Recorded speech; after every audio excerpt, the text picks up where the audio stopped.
Welcome back to the Richard Sherman Podcast. We got a very, very special guest today, NFLPA Executive Director DeMaurice Smith. Appreciate you joining me. Man, great to see you. Love you, brother. Love your show, and thanks for having me on. Anytime. You know, this is an informative show, so we try to get the best and brightest minds, and you are one of the best and brightest. I was about to say I could look for somebody who's better and best and brightest, but there's nobody else in the room, just George. We had JC on, and we had a good conversation. I think that was productive. I think people learned a lot, but there's a lot more to learn. Always, and I think the first and foremost thing I've always tried to do with this job is teach. Because man, if our players are knowledgeable, if they take ownership of the issues like you always did, if they work hard to understand it, makes us a stronger union. Yeah, I mean, guys gotta be there. Guys gotta want the information, and guys gotta open an email sometime too. You can only. What are some of the challenges that you faced throughout your tenure? Because people don't understand, when you came in, there was literally Gene had passed, and there was nobody else who had ever done the job before. Living to get to advise you, or for you to call and for you to bounce ideas off of. That had to be difficult. That was the worst part of the job, honestly. And look, that election in 2009, will always be kind of the one of the crowning points in my career. But you take the job in the election was in Hawaii that year. You take the job, I wrap up my law practice. For the first time, I drive over to 1133 20th Street to sit into the chair. And I remember driving there realizing I've never met any of the staff. I mean, I don't know who any of these people are. I don't even know how to get to whatever floor I'm supposed to sit on. And not having Gene there to just manage that transition, what was the hardest thing? Especially given the fact that in 18 months, we all knew we were going to be locked out. It was going to be the most vicious labor war of all time. And you remember, because you were heading into the National Football League at the time. But, the thing that was on the table from the owners was, we want the players to play 18 games for free. We want to take back 25% of their salary. And we want the players to give up their pensions. I mean, other than that, the deal was great. That they put on the table, right? And so, you kind of walk into a war, and it's a war that you didn't choose. It's a war that somebody brought to you. And to your point, the way we started this conversation, the biggest hurdle at the time was just trying to teach guys that the owners were serious about locking us out. You remember, because later on we always have interesting conversations with agents. Interesting. Many of the agents didn't believe that the owners were going to lock us out. And as a result, they weren't telling their players that they were going to lock us out. And so, look, a lockout is a relatively simple thing to understand. Management comes in, they put their foot on your neck, they cut off your air, they cut off, in our case, they cut off all of the health insurance for our players. We had more than 24 women who were looking to give birth during the lockout who lost their health insurance. It's a simple frame. Can we choke you out long enough for you to do what you don't want to do, right? And so educating the players and getting us to a point where we tried to teach players and get them to save their money, try to get players to, be aggressive about their savings, be aggressive about their COBRA, understand that this wasn't a regular negotiation tactic. This was just a chance to try to wipe out the union and wipe out the players in doing so. And then after that, it was an easy job, right? I mean, we go from that and nothing to worry about. We, everything from Deflategate to Bounty to Ray Rice to Colin Kaepernick to Anthem to, over the last 14 years, I think you've done a great job of making sure people understand that there is no such thing as labor peace. We're just always in a war, right? And thankfully, I get to rely on guys like you who have been on the executive committee for so long. Your job is to teach that next generation. So there's you and Mike T. That's about it, right? That's it. I mean, Morstead has been on the last few, but yeah, I mean, You're the senior members of the executive committee, and now you all are really taking on the job that Drew Brees, Mike Vrabel, Jeff Saturday, Brian Dawkins, Dominique Foxworth, Kevin Carter, Mark Bruner, Keenan McCardle. You guys are now taking on the job that those guys had in 2009. How do we find the next leader? And I'm just thankful, and I always promise myself this, that if we ever got to a point where we've got a good deal, we have time before the next collective bargaining agreement, no executive director should come in again the way I came in. Transition's important. Managing transition's important. And we're at a great time in our union where things are going extremely well. Let's set up the next group for success. So talking about setting the next group up for success, because you've been through 2 CBA negotiations now, one of the most difficult ones in the history of our union. In the last one we just did. Tell me about some of the things that you learned from the first deal. Obviously, that one was kind of like, trial by fire, the world's on fire, trying to get everything together. Yeah. This one, we had more time. You had more, the players more educated. Everything's more advanced. So it was a little different. Tell me about the things you were able to get done. Yeah. I mean, the things I learned, the first one, buy good tequila. That was the lesson from the first one. But it makes a difference, let's say. Right. I think the first one was really foot stomped the importance of education and the importance of leadership. Because that was a very, very tough deal, right? And the decisions that we had to make, I mean, by the time you got into the league, we were dealing with a flat cap. We had to make decisions about, how we were going to allocate benefits and put it into the salary cap so that veteran players didn't get cut. And think about it. That's nearly the exact same thing we did after 20 when we had to deal with COVID. So, right. In no small way, the leadership decision that we learned in 2011 of how to protect our membership and how to make tough choices. And look, man, if these choices were easy, somebody in grade school could do them, right? But they're not easy. And yeah, there's plenty of people who are sitting in an armchair at home, a nice, comfy place, probably drinking something equally nice, who always come up with, well, why didn't you? Why should have you? How come you? It's a little bit different when you're sitting in the chair and you have a pure understanding of what the risks are. And you have to make really, really hard decisions knowing who your membership is. And let's not get it twisted, knowing who the owners are, right? Because none of them are nice. I mean, none of them. All of them would cut your throat over $1 if they could. And they've tried. I think sometimes you get in a realm where what's happening now, the DeMar Hamlin situation, there's so much positivity around it. There's so much, right. The Bills and the NFL and the NFLPA, they negotiated the split out of his contract. Look at the owners. They're so great. But they do not understand behind closed doors when push comes to shove. Sure, one good deed that won't affect 31 other teams' bottom line, we'll do it. 100%. But when it comes down to everybody's bottom line, no, they'll push up against a wall and flat out try to rob you, right? And I think people have this misconception that the commissioner is neutral.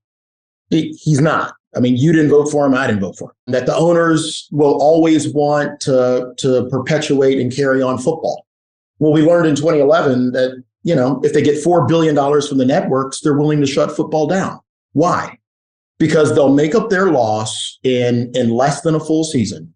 And they would have created an economic structure where they would have reaped the benefit of us losing 10% of our revenue points forever. I mean, look at, they locked out baseball. It took us 20 years of litigation, 20 years to get free agency. We know what they're doing with respect to hiring of African-American coaches. We know that they make cheerleaders earn less than minimum wage. These aren't people who wake up every day saying to themselves, what's going to be good for Richard? What's D going to know? And so, I mean, think about it. The other thing that and I've heard you talk about it before. This is the largest, I would argue, the largest business in the world that is completely unregulated. There's no board of directors. There's no 10Ks. There's no 10Qs. There's no SEC oversight. There's no FCC oversight. They get to do things that virtually no company in America gets to do because they have antitrust exemptions, congressional antitrust exemptions that allow them to go into the market and negotiate singular TV deals. These are a group of people that literally, to the definition, are above the law. So speaking of that, because you take a lot of heat and you take bullets that shouldn't probably necessarily be intended for you. Yeah. But since you're the head of the PA, then everything bad that happens to the PA is because of you. Every good thing is because of someone else. Does that sound about right? It does. It also sounds like sort of my life at home. So I'm kind of used to it. So nothing I'm not used to. Right. Look, it comes with the job, right? It just comes with the job. And if you were a person who listens to every uneducated person out there, man, then you can't do this job. Right. If you're consumed with the noise, you can't do this job. And most importantly, if you don't understand history, you're completely unqualified for this job. I mean, just being blunt. Speaking of history, because we're always standing on the shoulders of all those that come before us, and we're on Twitter and every former player, Social Security, and this, and the changes in the deal, and it's like, I hear you. I hear you. Very touchy subject. Again, if the league can, they will cut your throat every chance they can get. And so you're taking heat for that. And I don't know if you want to touch on that, but it's frustrating. I mean, look, it's frustrating for anybody in the room, you included, especially the EC, the executive committee, right? Because they're tough decisions. And I understand sort of the passion behind it. I understand the sort of the vitriol behind it. I get it. But the reality is this: we have a business, and that business is a fully unionized workforce.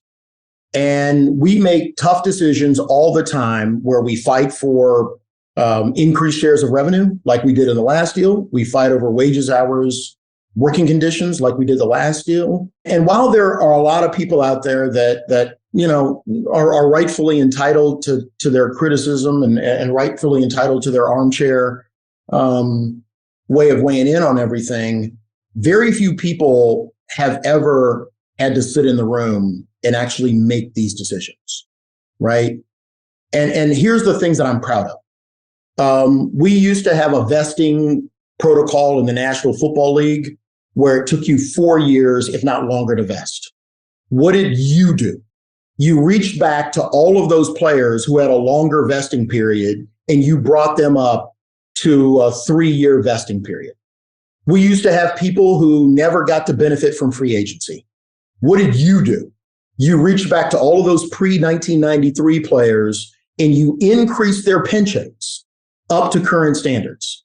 And I would argue there are very few unions, if any union whatsoever, that reaches back and increases the pensions for people who voted for a certain pension at the time. I worked at a really, really, really large law firm for 10 years. I promise you, none of those cats are thinking about, hey, D worked here for 10 years.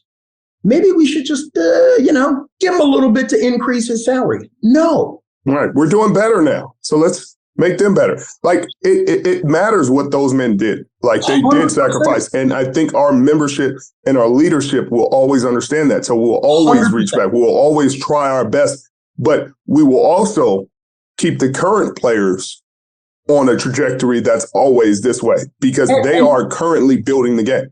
And look, and again, I've been in those former player meetings. Me too. And you take the bullets, and you've been in the former player meetings, and you take the bullets. And again, we've done our true best because we do stand on the shoulders, to rectify and to try to increase things like pensions and things like disability and other supplemental retirement packages. And no, it's not perfect. It's simply not perfect. But, I can think of 4 or 5 people where I've had that conversation with, where nonetheless they remain angry and they want to, yell at me and fine, that comes with the job too, yada, yada, yada. I get it. When you were on the EC, when you were playing at that time, you didn't reach back to increase Sammy Baugh's pension, did you?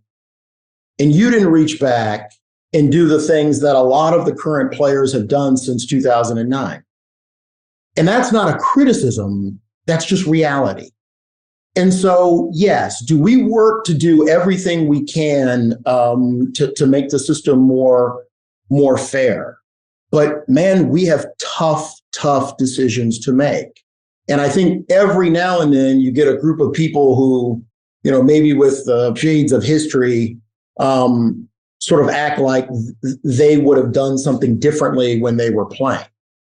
I think it's a pretty good argument that the players since 2009 have done a tremendous amount of reaching back to take care of the former players, both through benefits and other things.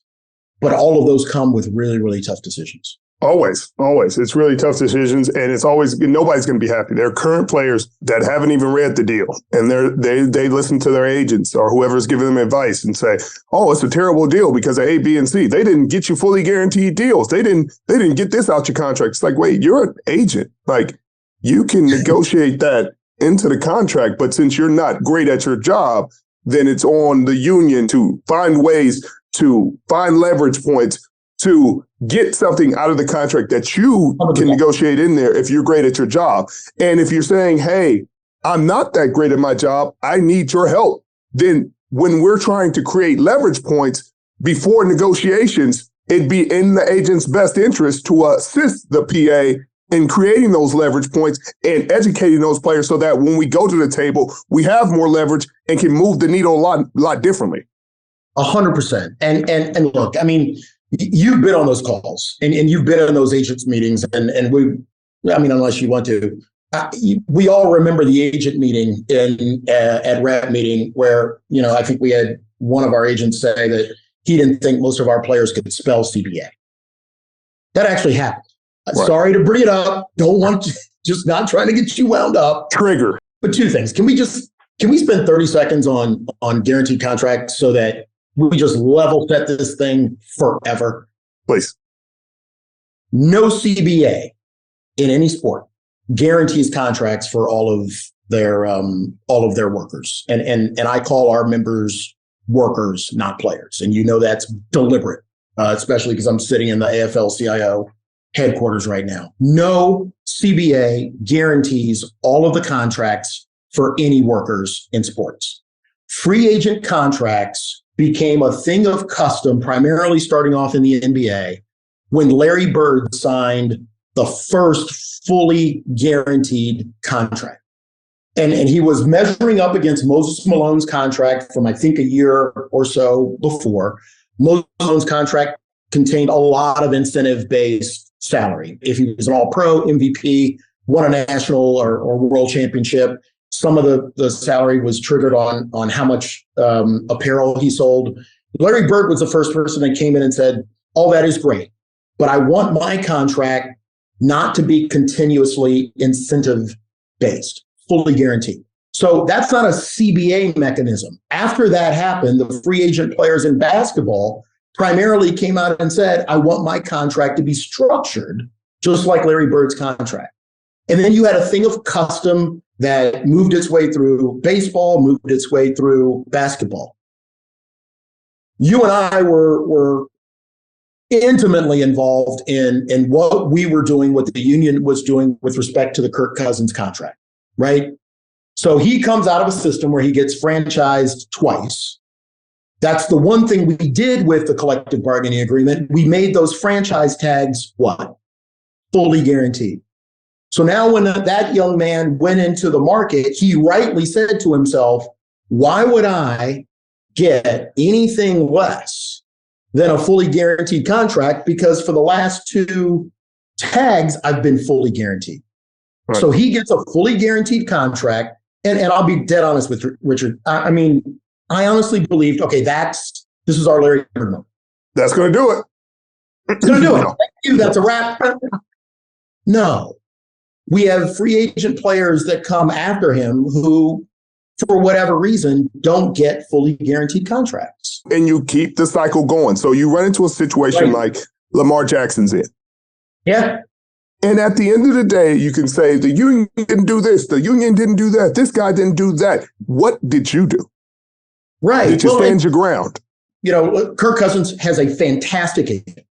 And he himself is a young man that understands the business of football. You move forward, and Deshaun Watson's contract is equally fully guaranteed.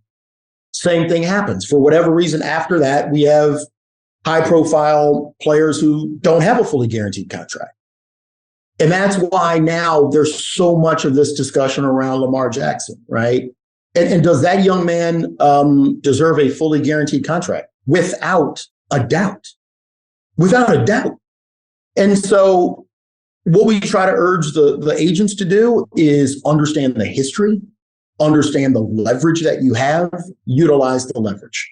The flip side of it is it's the union's duty to hold management accountable to the collective bargaining agreement. And that collective bargaining agreement says that owners cannot collude to frustrate the will of the CBA or the will of free enterprise when it comes to the contracts.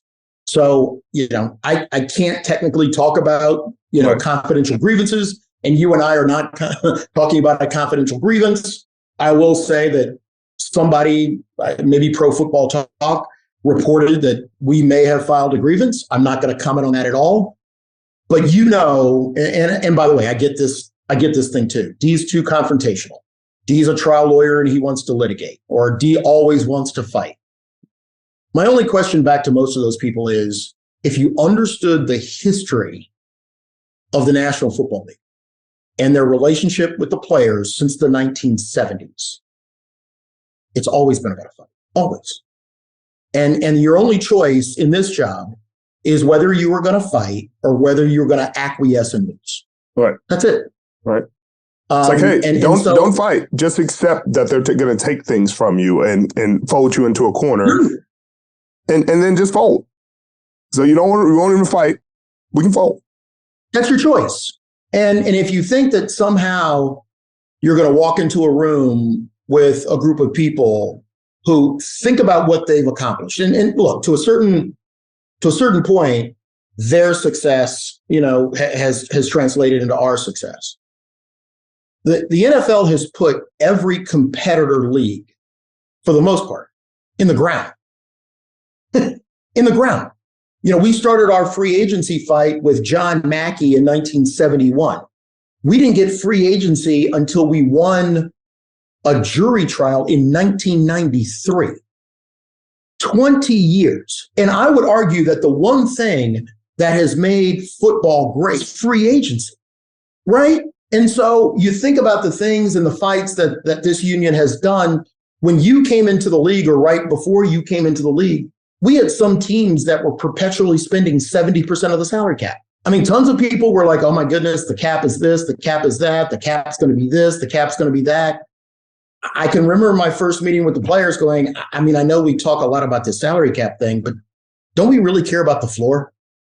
I mean, we care about it growing, but don't we care that they spend it? And I would argue that the NFL that you see today is the result of 3 dominating factors. Obviously, television, free agency, and teams being forced to spend the majority of the salary cap. Because, again, you used to have teams that were perpetually losers. I mean, and by the way, they were happy.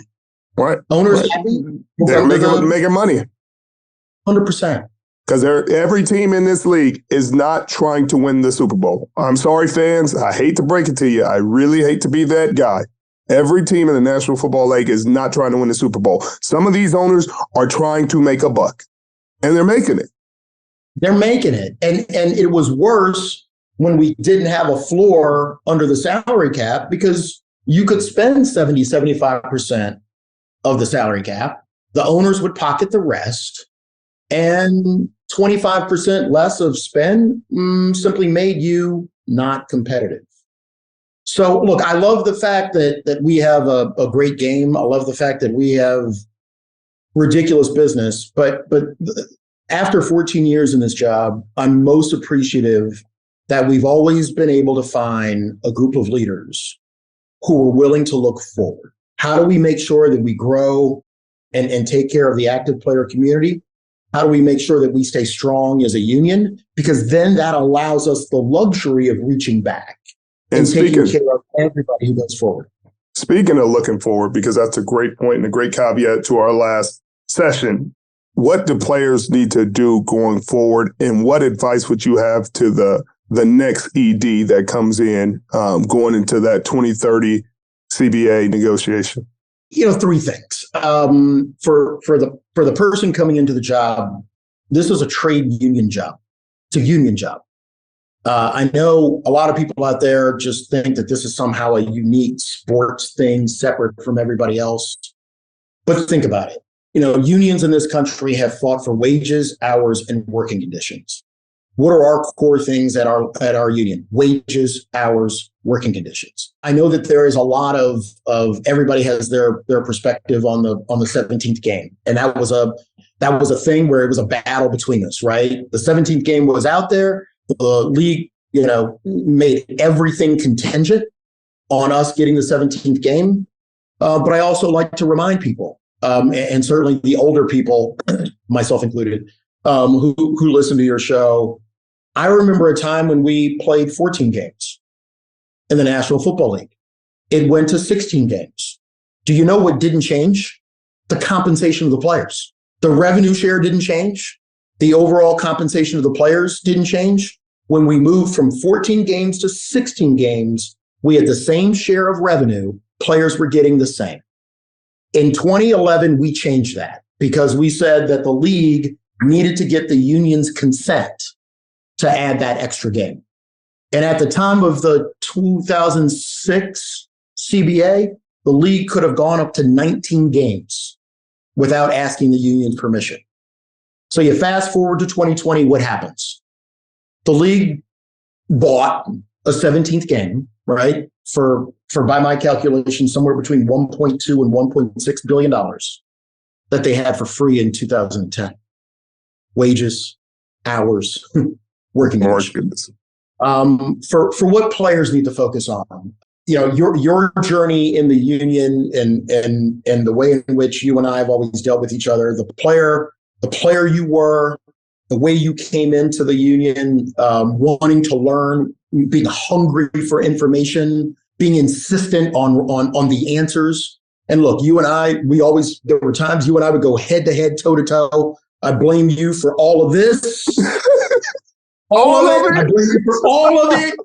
All of it. It's not true, but I blame you for all of it, or at least a decent majority of it. But I always loved you and I getting into it because it always came from a place of love for our union, love for our players, and love for the fight, right? And that's great. But we also know that, man, we might mix it up in a room and we might have a ton of different views and different opinions. But I always love the fact that when it was time for us to shut the door and walk out, we were a unified unit.